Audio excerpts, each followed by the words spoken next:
Hi, welcome to Knowledge City Shorts. So today's topic is which option is more better for the investment perspective, FD, that is fixed deposit, or the mutual fund. So it completely depends upon your investment goals. So if you wanted to play safe and you wanted the fixed return, then you can definitely go with the fixed deposit. So the interest rate varies between 5.5 to 7%. And if you wanted to create the long term wealth creation and you wanted to invest for the long period, say more than 10 years, 15 years, then you definitely should go with the SIP investment in the mutual fund or lump sum investment in the mutual fund.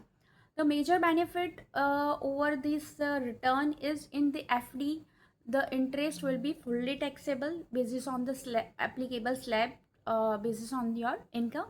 And for the mutual fund, you can get the tax benefit up to 1 lakh rupees for the long term capital gain tax.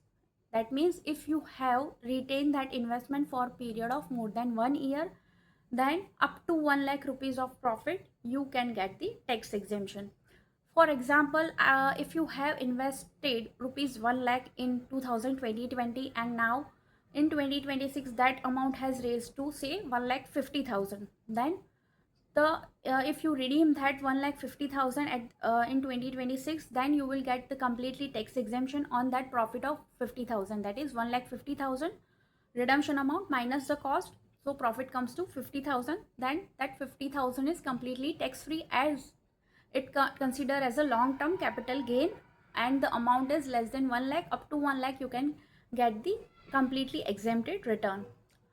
I hope it is helpful. Stay connected for more finance and investment related tips. And if you haven't subscribed my channel yet, please subscribe it and don't forget to click on the bell icon button.